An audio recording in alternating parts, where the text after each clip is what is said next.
Assalamualaikum warahmatullahi wabarakatuh.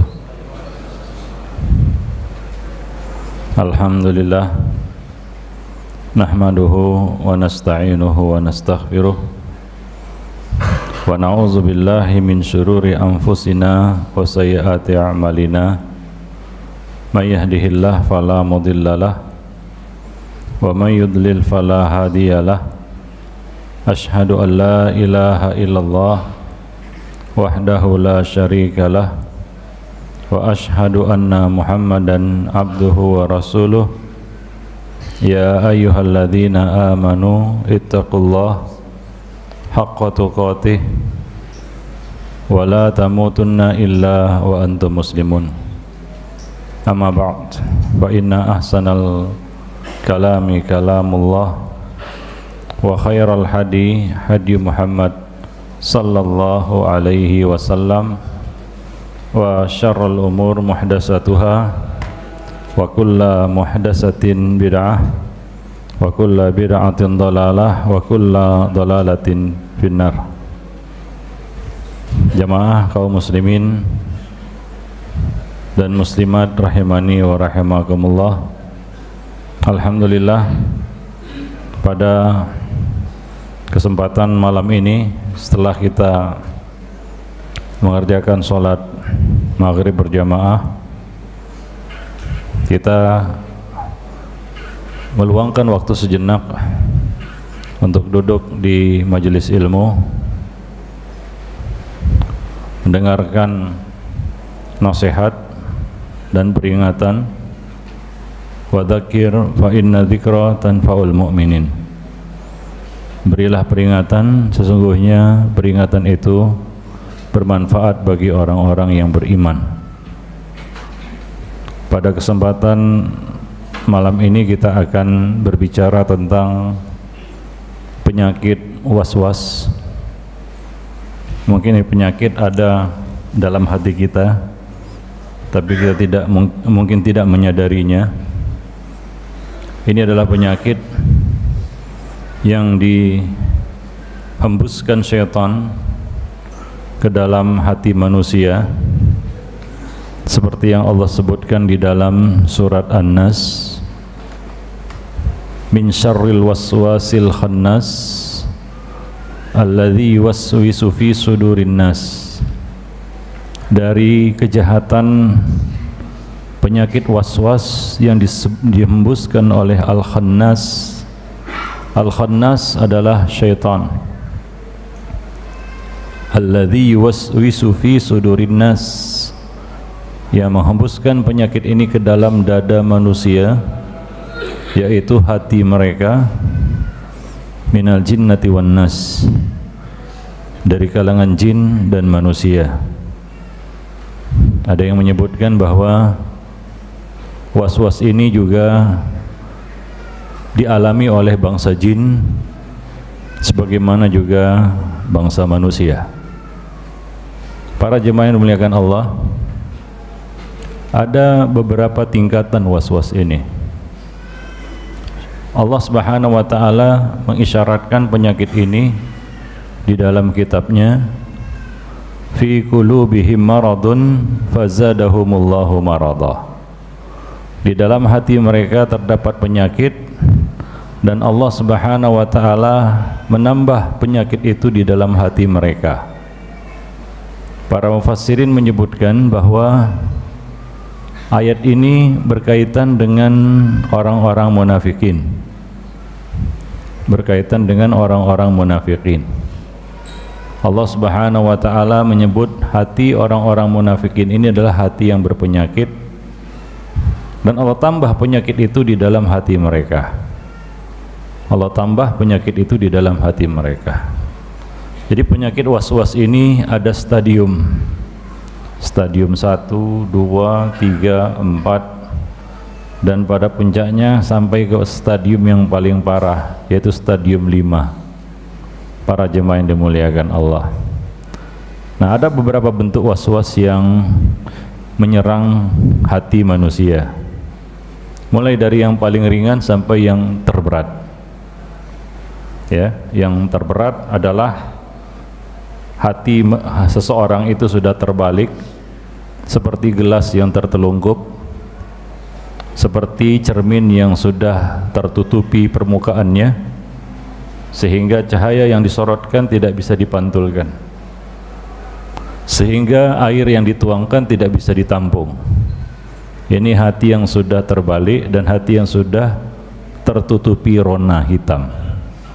Dia tidak bisa merefleksikan kebaikan, kebenaran, dan dia tidak bisa menampung hidayah yang Allah Subhanahu wa ta'ala berikan kepadanya. Ini sudah stadium parah, stadium 5, hati yang mati, hati yang tertelungkup, hati yang sudah tertutupi rona hitam. Bal rana ala qulubihim. Namun hati-hati mereka, yaitu orang-orang kafir, sudah tertutupi sehingga sawa'un alaihim a anzartahum am lam tunzirhum la yu'minun. Sama saja, dikasih peringatan enggak dikasih peringatan, dikasih nasihat enggak dikasih nasihat, la yu'minun, tidak berubah, tidak beriman kepada Allah Subhanahu wa ta'ala. Maka ada beberapa jenis was-was yang dibisikkan syaitan, mulai dari yang paling rendah sampai yang paling tinggi. Yang pertama, was-was yang sering menyerang manusia di dalam hal-hal yang berkaitan dengan ibadahnya, perbuatannya. Misalnya sebagian orang sudah berwudu tapi dia ragu wudunya masih ada atau tidak, ya, sehingga sebagian orang kita lihat berwudu berulang-ulang, sudah wudu lagi, baru beberapa langkah meninggalkan tempat wudu balik lagi wudu lagi. Was-was, seolah-olah ada yang keluar, bisikan-bisikan begitu, perasaan. Ada yang sudah takbir, batalkan takbirnya, takbir lagi. Was-was. Lucunya begitu imam mau ruku, takbirnya masuk. Entah bagaimana ceritanya, ya, ketika imam mau ruku baru takbirnya masuk. Tadi sebelum imam ruku gak masuk-masuk. Para jamaah ini was-was, ya. Was-was, seorang lupa di dalam ibadahnya, was-was, sudah berapa rakaat, ya, sudah berapa kali sujud kan 2 kali, kadang-kadang dia lupa sudah berapa kali sujud ini, ya. Atau seorang yang meragukan toharohnya, ya, apakah masih ada toharohnya atau tidak. Ini menggerogoti keyakinannya. Ini mungkin tahapan yang pertama, ya, mulai digerogoti was-was hatinya, sehingga meyakini sesuatu yang salah, ya, mulai ragu, mulai goyah, mulai mudah disusupi dengan keraguan-raguan. Maka Nabi mengatakan, ya, di dalam ibadah kita harus membangunnya di atas keyakinan. Ya, kalau kita sudah berwudu, ya, dasarnya adalah toharah, karena kita sudah berwudu. Sampai kata Nabi, ya, kamu mendengar suaranya atau mencium baunya. Ya, kalau masih perasaan, kayaknya sudah bunyi-bunyi perut itu, ya. Tapi sekedar bunyi-bunyi perut itu kan belum namanya buang angin, Pak. Ya. Tapi kadang-kadang was-was itu datang sehingga sudah batal ini, padahal belum batal. Kadang-kadang hal ini menghalanginya dari banyak ibadah, dari banyak kebaikan.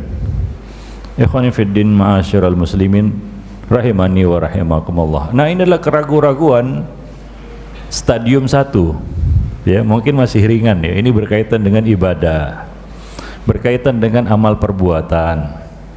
Ya, kalau ragu, mungkin dia wudu lagi, mungkin, ya, yang penting dia sholat kan begitu, walaupun wudunya berkali-kali. Tapi kadang-kadang merugikan dia, sholatnya jadi nggak khusyuk kan begitu, ya. Ya, ibadahnya jadi berantakan karena penyakit was-was ini. Ikhwani fiddin ma'asyiral muslimin rahimani wa rahimakumullah. Ya, dan kadang-kadang sampai kepada tahapan yang buruk begitu, ya. Ya, seseorang itu meragukan ibadahnya sendiri, ya, sehingga dia sholat berulang-ulang. Sudah sholat zuhur, sholat lagi.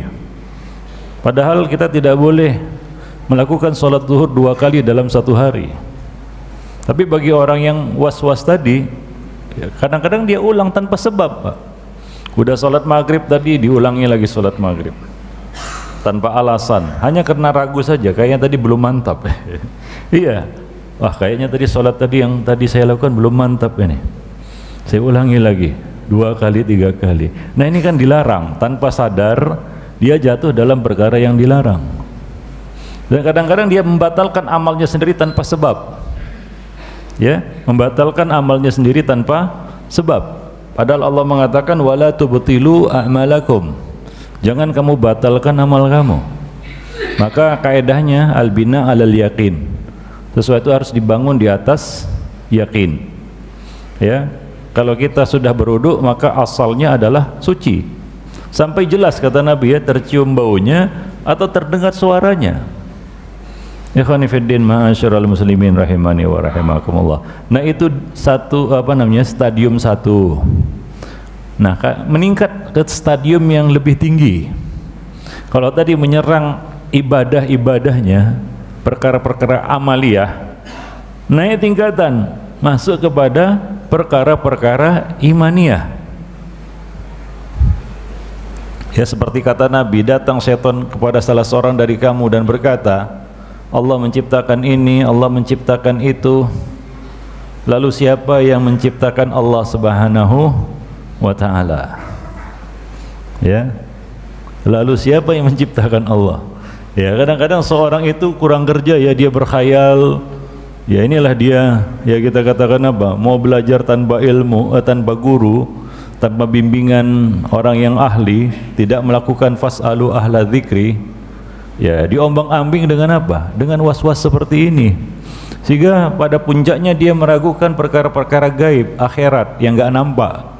Janji Allah pahala dapat segini, dia kurang yakin.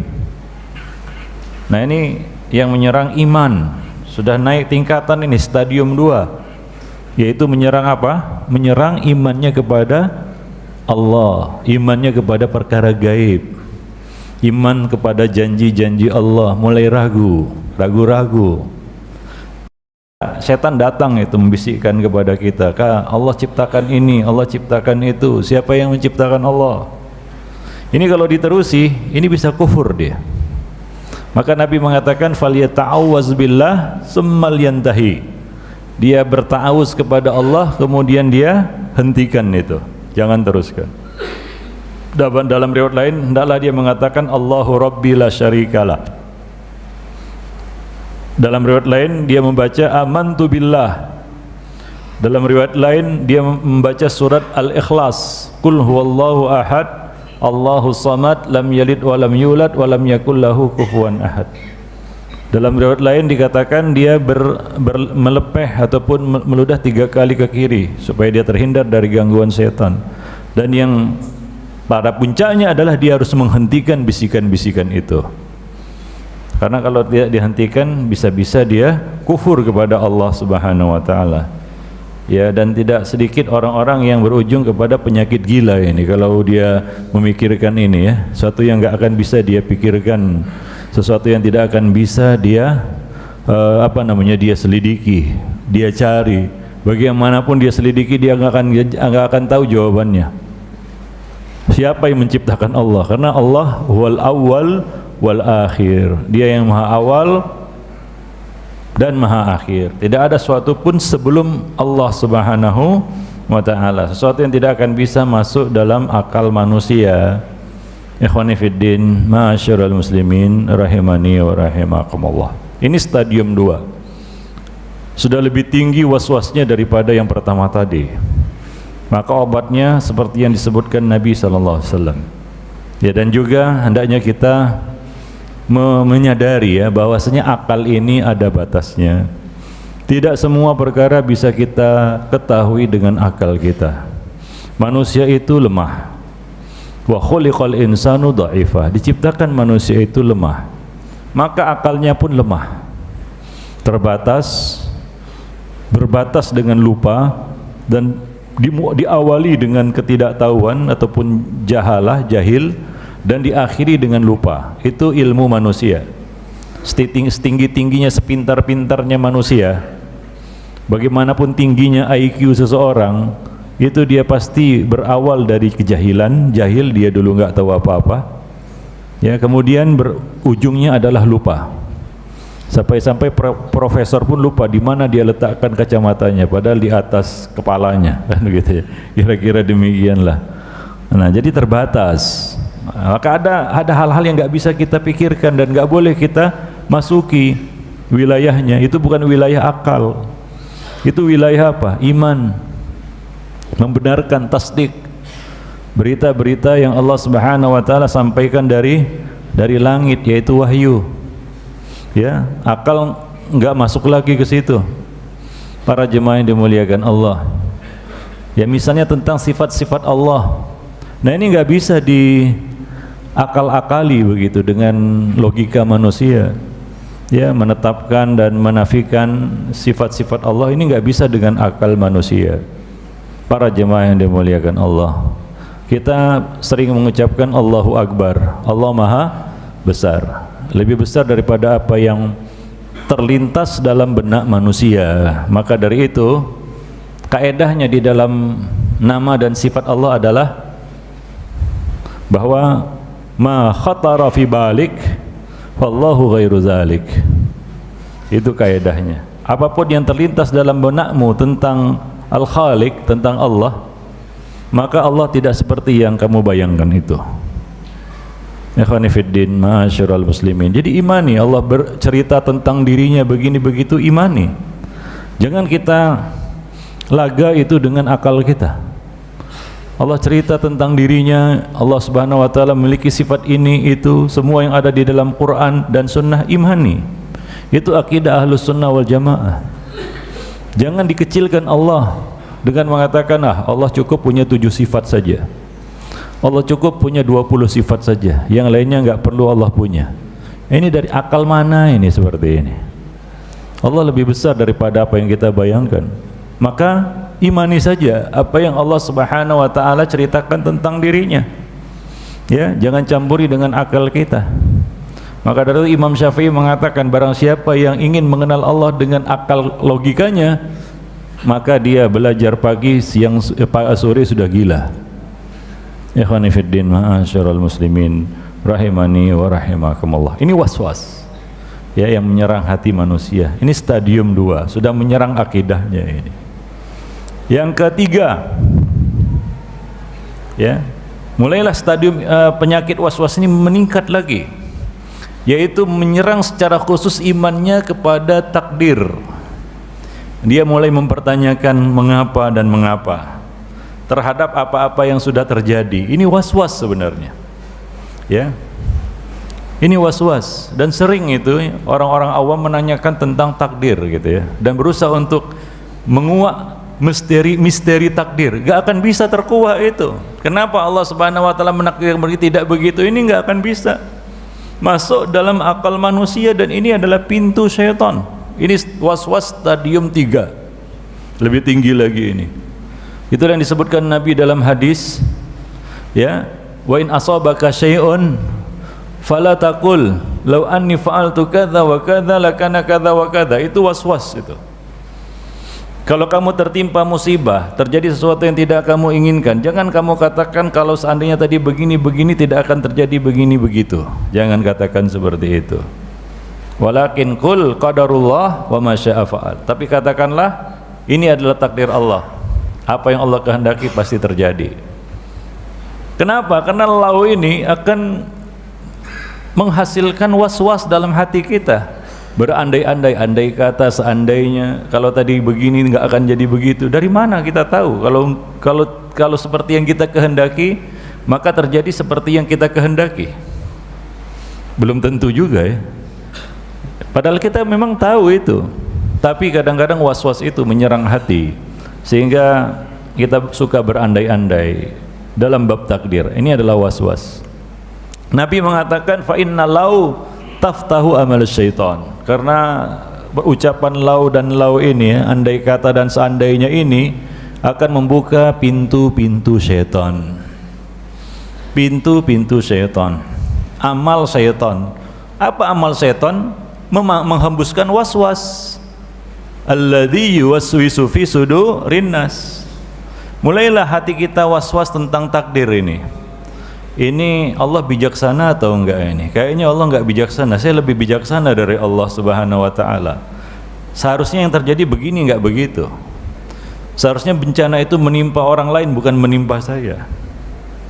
Ya, dan hati manusia itu dalam kondisi lemah ketika dia mendapatkan musibah. Hati-hati. Ya, ketika kita dapat musibah, hati kita itu dalam kondisi lemah. Makanya di dalam Islam, kalau kita ketimpa musibah, kita dianjurkan untuk membaca beberapa zikir dan doa. Karena kondisi hati kita saat itu lemah, siapapun dia. Makanya Nabi mengajarkan doa-doa ini kepada para sahabat. Kurang kuat apa hati sahabat itu ya. Tapi diajarkan doa-doa ini kepada mereka, dan juga apalagi kita ya. Nah, berapa banyak orang-orang yang kerasukan jin pada saat dia terkena musibah, kerasukan begitu. Ketika tertimpa suatu yang berat dalam hidupnya, banyak itu Pak, yang kerasukan jin, masuk jin ke dalam tubuhnya pada saat-saat seperti itu, kalau dia lengah. Ya, nah siapa di antara kita yang nggak kena musibah? Maka dari itu ada beberapa doa yang diajarkan Nabi. Ya, untuk apa doa-doa ini? Supaya menghilangkan was-was tadi, yakin kita bahwasanya inilah yang terbaik menurut Allah Subhanahu wa Ta'ala. Tapi kita belum mengetahui sisi positif dari takdir yang menimpa kita itu. Tidak ada yang sia-sia. Rabbana ma khalaqta hadza batila. Tidak ada yang Allah ciptakan itu sia-sia. Semua ada manfaatnya, semua ada hikmahnya. Tapi akal kita terlalu lemah untuk mengetahui hikmah di balik musibah. Ya, dan kadang-kadang kita baru tersadar, oh rupanya ini dia arti musibah yang menimpa diri saya. Padahal waktu tertimpa musibah mencak-mencak dia Pak, mencak-mencak. Wah, pokoknya dia mengucapkan kata-kata sumpah serapah. 1-2 tahun berlalu, setelah dia tenang baru dia sadar, oh rupanya ini dia hikmah di balik musibah yang dulu menimpa saya. Baru dia tersadar itu. Maka Nabi mengajarkan beberapa doa, yang paling utama membaca kalimat istirja, inna lillahi wa inna ilaihi raji'un. Kalimat istirja ini kan menyerahkan urusan kepada Allah, bahwa Allah lah pemilik segala sesuatu dan tidak ada yang tidak kembali kepadanya. Ya, kehidupan ini kan akan kembali kepada penciptanya.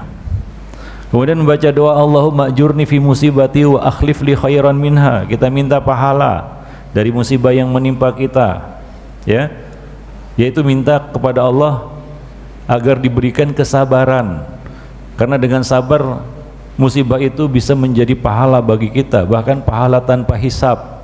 Innama yuwaffas sabiruna ajrahum bighairi hisab. Tanpa sabar kita nggak dapat apa-apa Pak, ya. Kalau ketika tertimpa musibah kita nggak sabar, kita nggak dapat apa-apa.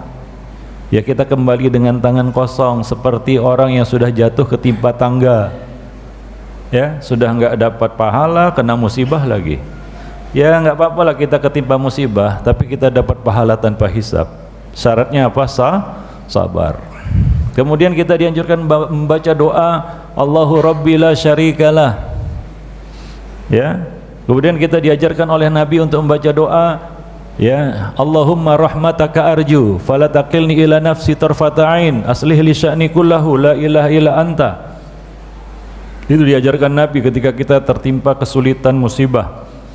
Ya Allah, rahmatmu yang aku harapkan, jangan serahkan aku kepada diriku walaupun sekejap mata tanpa pertolonganmu. Perbaikilah seluruh urusanku, tidak ada ilah yang berhak disembah selain engkau. Di antaranya juga Nabi mengajarkan kita doa, ya hayyu ya qayyum bi rahmatika astaghis. Ya hayyu ya qayyum, ya Allah yang maha hidup dan berdiri sendiri mengurus makhluknya. Bi rahmatika astaghis, aku memohon pertolongan dengan rahmatmu. Jadi doa-doa yang diajarkan Nabi ketika kita tertimpa musibah, supaya hati kita kokoh, kuat, tegar menghadapi musibah itu dan terhindar dari penyakit was-was. Ya, kalau kita lupakan doa-doa ini, ya bukan tidak mungkin hati yang lemah itu terserang penyakit was-was, sehingga masuklah andai kata seandainya kita pun menyesali, dan itu sangat hati, Pak. Menyesali sesuatu yang sudah terjadi dan tidak bisa menerima apa yang sudah terjadi, itu sangat menyesakkan hati. Itu kalau enggak tahan-tahan bisa bunuh diri, Pak. Bisa gila juga. Dan sebagaimana yang saya katakan tadi, berapa banyak orang-orang yang kesurupan, dirasuki jin tubuhnya, hatinya, pikirannya, ketika tertimpa musibah, pada saat hati itu kondisinya sangat lemah. Ini was-was stadium 3. Ya, was-was stadium 3. Nah, naik lagi, ada lagi yang lebih tinggi lagi, was-was yang lebih hebat lagi. Ya, yaitu was-was dalam bentuk keraguan-raguan yang dihembuskan setan ke dalam hati manusia sehingga dia ragu untuk menerima yang benar dan menolak yang salah. Hatinya selalu bimbang melakukan kebaikan dan meninggalkan keburukan. Ragu-ragu, padahal kebenaran itu kadang-kadang sudah nyata di depan matanya. Ini luar biasa, ini adalah hukuman terhadap hati yang paling berat, yaitu hati yang Allah hukum nggak bisa melihat yang benar itu benar dan nggak bisa melihat yang batil itu batil. Ya, sebagian orang, dan ini terjadi di dalam kehidupan kita. Ya, mungkin ini terjadi, realitanya, tahu nggak realitanya bagaimana subhat ataupun was-was yang keempat ini? Saya yakin setiap kita pasti pernah terkena was-was stadium 4 ini.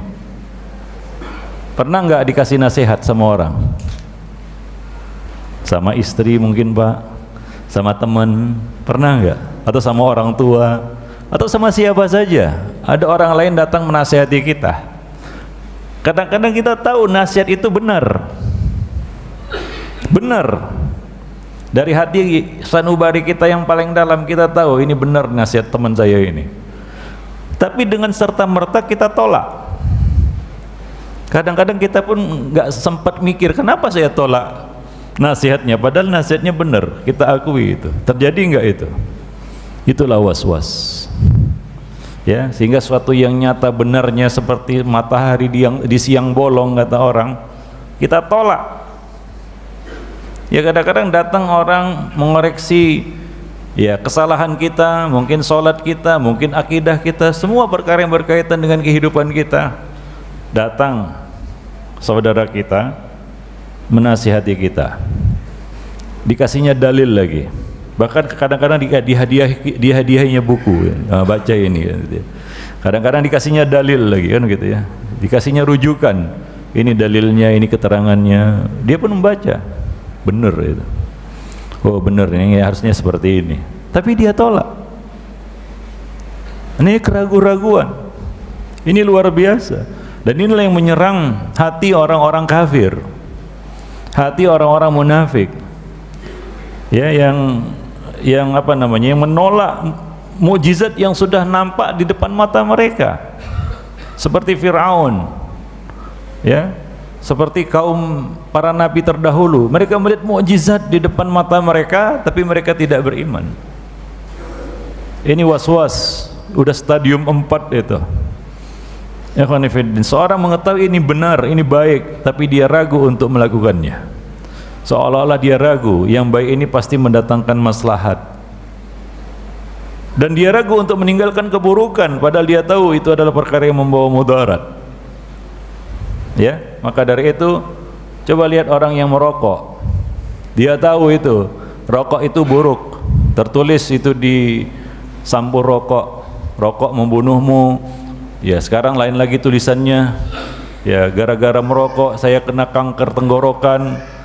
Ya, itu yang apa, nah itu artinya bukan suatu rekayasa, tapi itu suatu yang pasti terjadi dan terjadi sudah. Tapi orang yang merokok tetap saja merokok walaupun dia membaca tulisan itu pakai huruf kapital lagi, huruf besar lagi, ya.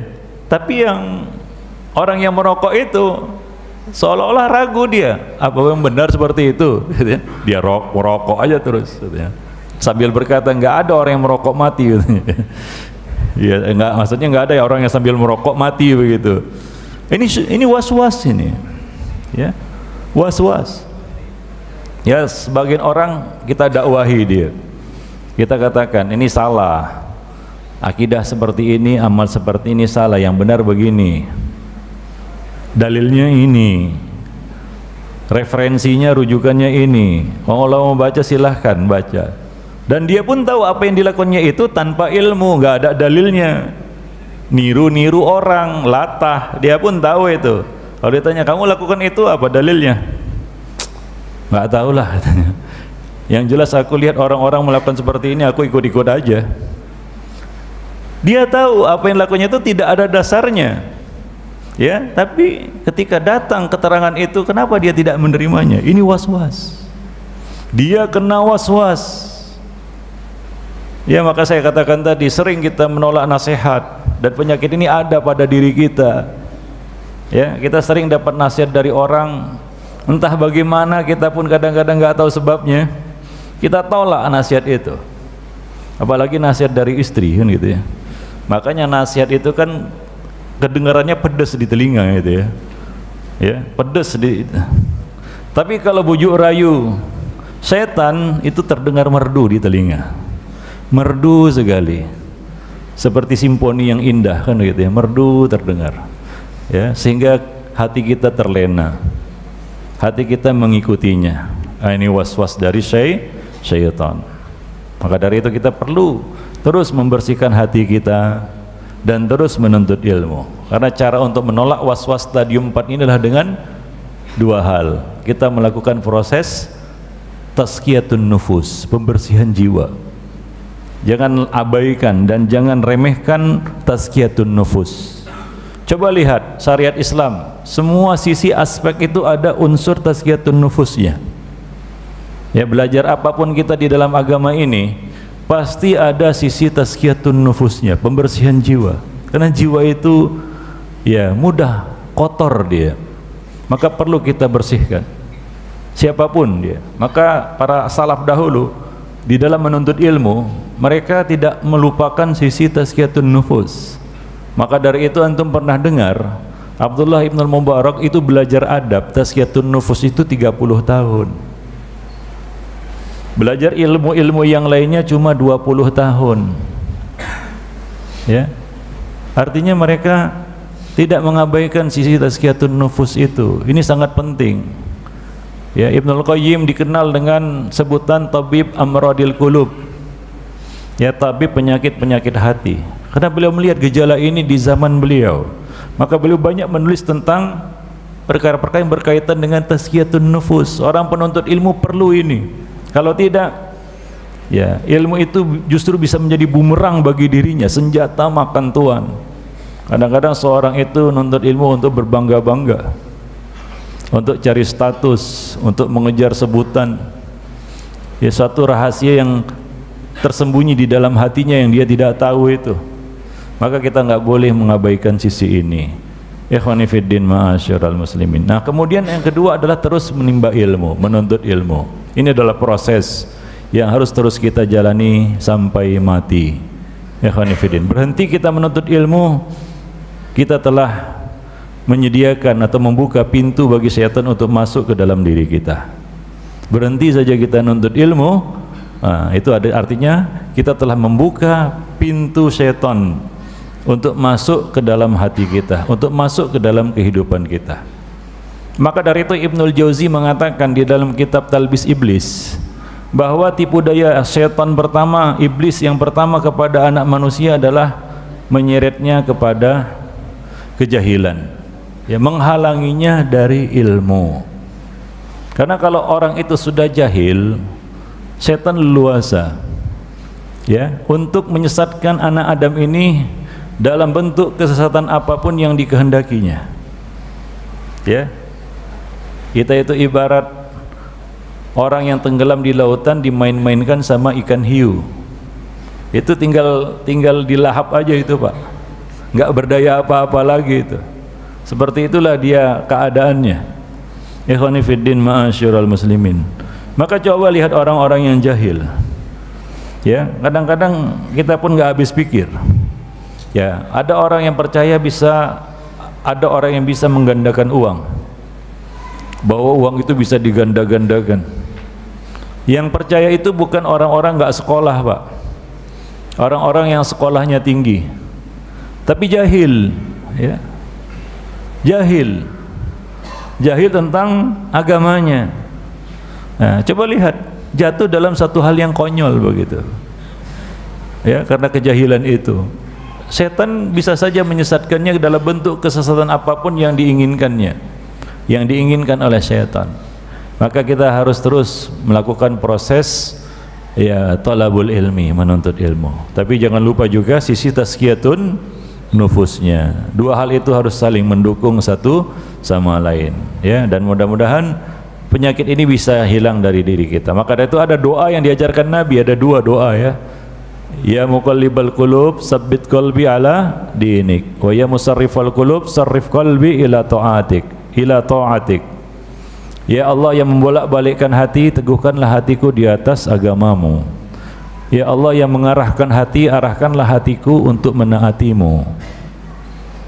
Yang kedua doa, Allahumma arinal haqqa haqqan warzuqna ittiba'ah wa arinal batila batilan warzuqna ijtinabah. Ya Allah, perlihatkanlah kepadaku yang benar itu benar, dan berilah taufik kepadaku untuk bisa mengikutinya, mengamalkannya, menerimanya. Dan perlihatkanlah kepadaku yang batil itu batil, hingga aku dapat menolaknya, menjauhinya, meninggalkannya. Kita perlu doa kepada Allah agar diberi kekuatan untuk bisa melakukan hal itu dan terhindar dari was-was stadium 4 ini. Dan itu mudah saja meriksanya itu. Coba lihat kondisi hati kita ketika dapat nasihat, bagaimana? Bergejolak, langsung tidak nerima, langsung bereaksi, memberikan respon, reaksinya menolak begitu, tanpa memikirkan dulu ini benar gak nasihatnya, tanpa mempelajari dulu, terburu-buru langsung kita tolak itu. Nah, ini mungkin was-was itu sudah mewabah, sudah parah di dalam hati. Ini stadium 4. Stadium 5 ini yang paling parah ini. Ini artinya kalau penyakit sudah stadium 5 itu mati, Pak.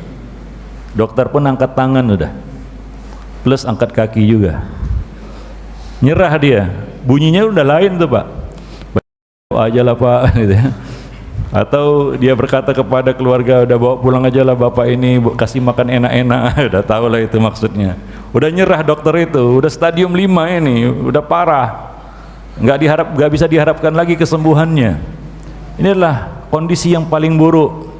Itulah hati munafikin, itulah hati orang-orang kafir. Seperti yang kita sebutkan tadi, sawaun alaihim a andartahum am lam tunzirhum la yu'minun.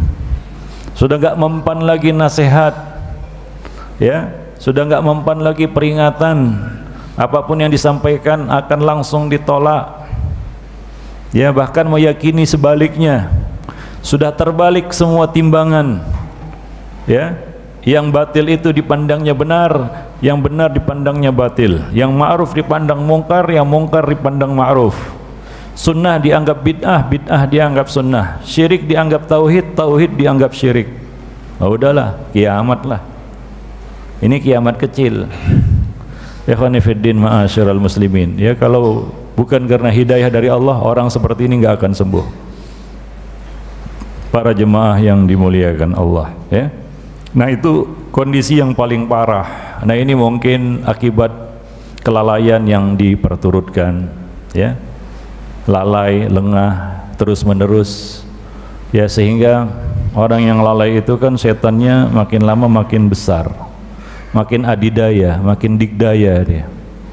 Setan yang mendampingi Nabi ada, Qarin itu mendampingi siapa saja.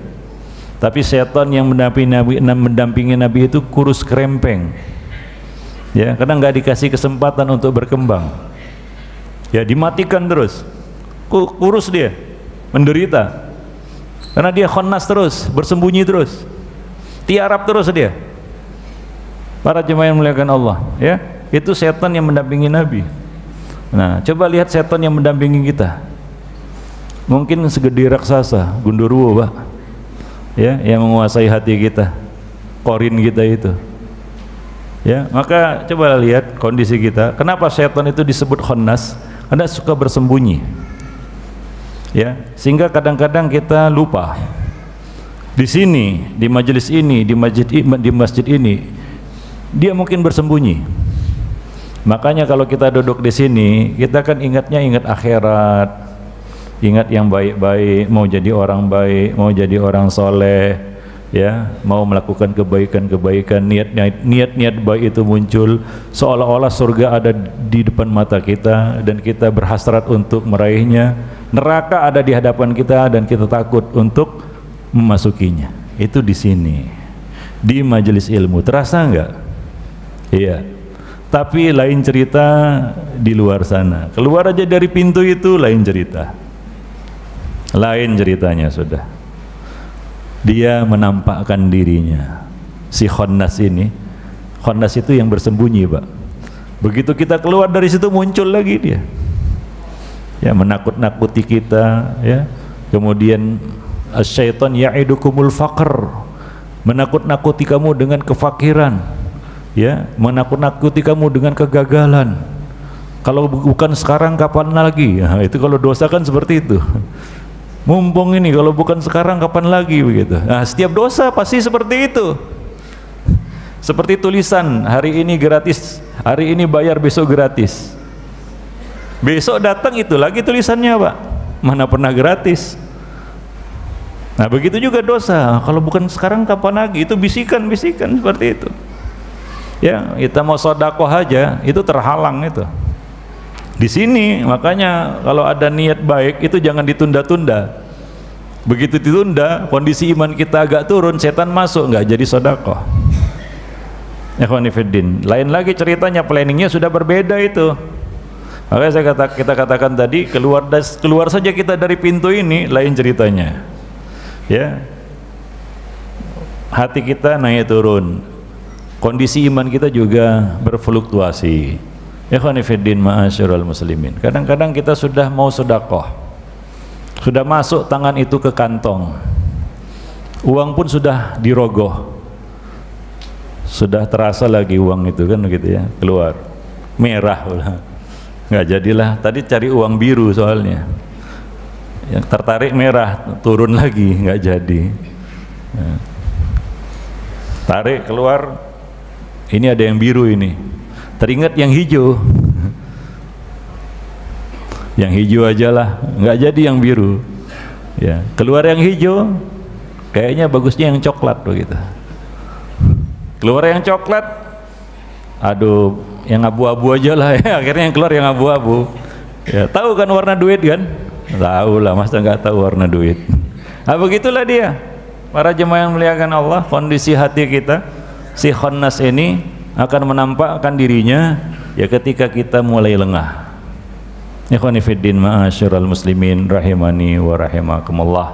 Maka dari itu ya kita perlu untuk mengawal dan menjaga hati kita, ya. Karena ini adalah kata Nabi ya, penentunya. Hati itu panglima. Maka setan pun tahu yang disasarnya, ditargetnya itu adalah alladzi yuwaswisu sudurin nas. Kalau kita buka buku-buku tafsir, sudur di sini maksudnya qulub, hati. Ya, karena setan mengerti dengan melumpuhkan hati seseorang, lumpuh semuanya. Karena file Excel-nya itu di situ, Pak. Kalau itu sudah kena virus, diklik nggak kebuka dia, blue screen. Blue screen nggak jadi dieksekusi. Kenapa? Karena ketika diklik file Excel itu nggak keluar programnya. Diklik Excel, sholat Excel, gitu. Klik, blue screen, nggak jadi sholat dia. Ya, ada sedekah titik Excel kan gitu. Ini di dalam hati itu ada itu. Klik, diklik, bukan sedekah yang keluar, blue screen nggak jadi. Para jemaah yang muliakan Allah, begitulah dia hati ya. Maka Nabi mengatakan jika baik itu baik semuanya, jika rusak itu rusak semuanya. Ala wahya al-qalb.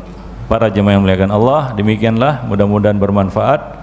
Lebih dan kurang saya mohon maaf. Subhanakallah bihamdik, asyhadu an la ilaha illa anta, astaghfiruka wa atubu ilaik. Wassalamualaikum warahmatullahi wabarakatuh.